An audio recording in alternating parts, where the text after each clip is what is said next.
अब नेक्स्ट है हमारी, हमने की थी लीनियर होमोजीनियस डिफरेंशियल इक्वेशंस।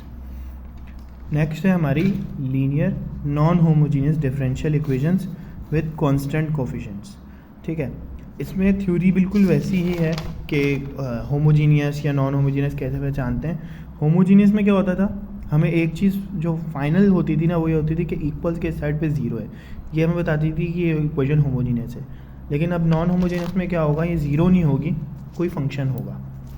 ठीक है, जनरल फॉर्म इसकी है a y double prime plus b y prime plus c y equals f of x, any function, बस ज़ीरो नहीं है वो। ठीक है, अब इसका कोई क्वेश्चंस, अब इसमें डिफरेंट केसेस आते हैं, हम केस वाइज सॉल्व करेंगे। पहला केस क्या है, केस 1 कि जो हमारा ये एफ ऑफ एक्स है, ये कोई एक्सपोनेंशियल फंक्शन है। ठीक है, ये ई पावर एक्स है, ई पावर 2x है, या कोई भी एक्सपोनेंशियल से रिलेटेड फंक्शन है। तो ऐसे फंक्शन को हम कैसे सॉल्व करेंगे, तो उसके लिए एक एग्जांपल क्वेश्चन है y double prime plus 3y prime plus 2y equals e power x। ठीक है, इसमें क्या है, लीनियर है। ठीक है, और इसकी वजह से क्या हो रही है, नॉन होमोजीनियस। ठीक है, तो हमें पता है ये नॉन होमोजीनियस। अब इसमें डिफरेंट मेथड्स आते हैं, तो उनमें से हम एक मेथड से सॉल्व करेंगे, वो होता है ऑपरेटर डी मेथड। अच्छा ऑपरेटर डी समझो ये होता है। ठीक है, अब ये क्यों होता है, ये इसलिए होता है कि अगर हम देखें कि y प्राइम है, इसे हम यूँ लिख सकते हैं D Y over D X, हम हमेशा से ऐसे लिखते आ रहे हैं, लेकिन इसका मतलब होता है कि ये है डेरिवेटिव जो कि अप्लाई हो रहा है हमारे y के ऊपर। ठीक है, या हम बोल सकते हैं ये है डेरिवेटिव जो कि अप्लाई हो रहा है y सिंगल डेरिवेटिव के ऊपर।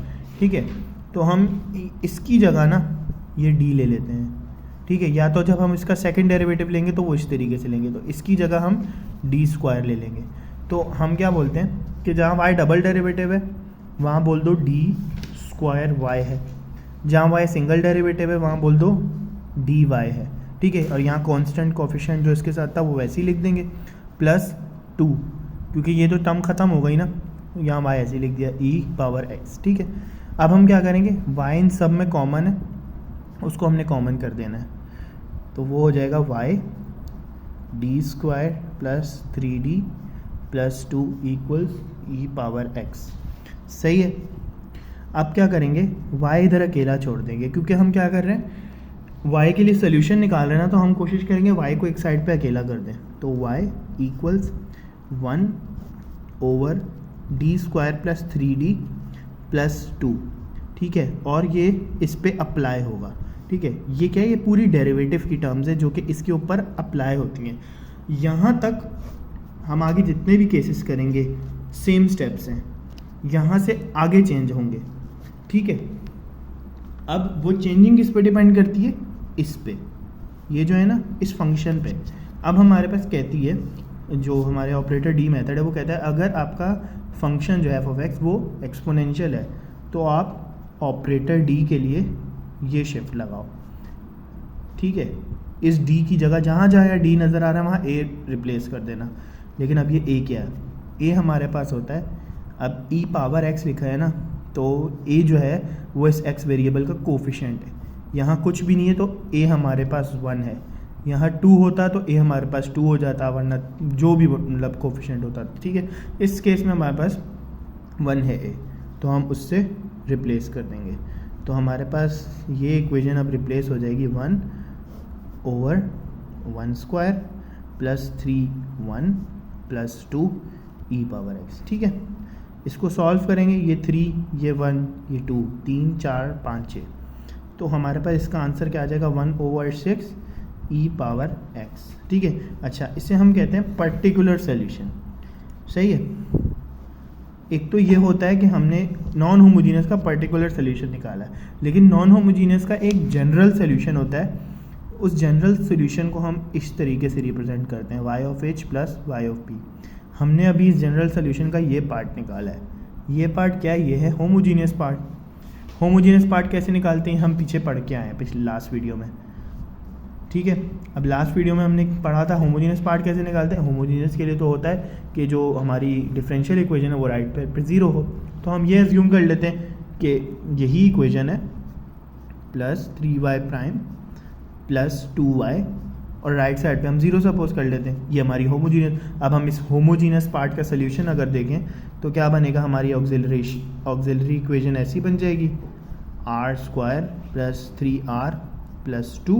ठीक है, अब इसको खुद सॉल्व कर लीजिएगा तो इसका जो आंसर आएगा होमोजीनियस पार्ट का तो वो आएगा y equal c1 e power minus x plus c2 e power minus 2x। ठीक है, तो ये हो गया हमारा होमोजीनियस पार्ट, ये हो गया पर्टिकुलर, ये हो गया होमोजीनियस। तो हमारा जनरल सोल्यूशन क्या बनता है, y of h plus y of p, इसे कहते हैं सुपरपोजिशन प्रिंसिपल। ठीक है, तो हम पहले इसे लिख देंगे यहाँ पे प्लस, फिर इसे लिख देंगे प्लस, फिर इस टर्म को लिख देंगे इधर। ठीक है, तो ये हमारा जनरल सोल्यूशन हो जाएगा किसका, लीनियर होमोजीनियस का। अच्छा, अब ऑपरेटर डी में जब हम डायरेक्ट ए शिफ्ट करते हैं ना, एक तो होता है कि अपॉन में जब ए शिफ्ट किया तो ठीक है, कांस्टेंट नंबर बन गया था वो, कुछ भी नहीं हुआ मसला। लेकिन अगर ऑपरेटर में ए शिफ्ट करने से जो नीचे वाली टर्म है वो कंप्यूट हो गए, ये चीज़ बना रही हो, तो ये तो अलाउ ही नहीं होता मैथ्स में, अनडिफाइन कर देता है। तो हम पहले चेक करेंगे, अगर ये कंडीशन ना आ रही हुई तो ठीक है, लेकिन अगर ये आ रही हो तो हम क्या करते हैं, जो नीचे वाली टर्म है ना उसे डी की रिस्पेक्ट से डेरिवेट कर देते हैं। ठीक है, मतलब अगर हम समझने की कोशिश करें इसको, तो इसमें हम ये कह सकते हैं कि अगर हमारे पास कुछ इस तरीके का होता कि हमारे पास y ऑफ p है और राइट साइड पे d² minus 3d plus 2 e of x पे अप्लाई हो रहा है, तो अगर हम इसमें a शिफ्ट करेंगे, ठीक है, और a हमारे पास है 1, तो 1 शिफ्ट करने से क्या होता, 1² माइनस 3, ये 1 हो गया, प्लस 2, तो ये क्या बनता, 1 माइनस 3 प्लस 2 ज़ीरो हो रहा है। तो ये जब ज़ीरो हो रहा है तो मैं क्या करूँगा, इसको d से डेरिवेट करूँगा, तो मेरे पास बन जाएगी इक्वेशन 1, d की रिस्पेक्ट से करेंगे तो क्या होगा 2d माइनस 3, ठीक है, और e पावर x पे अप्लाई होगा। अब हम दोबारा वही शिफ्ट अप्लाई करके देखेंगे। अब जब दोबारा लगाएंगे ना तो फिर क्या होगा, तो 2d माइनस 2 है, ये असल में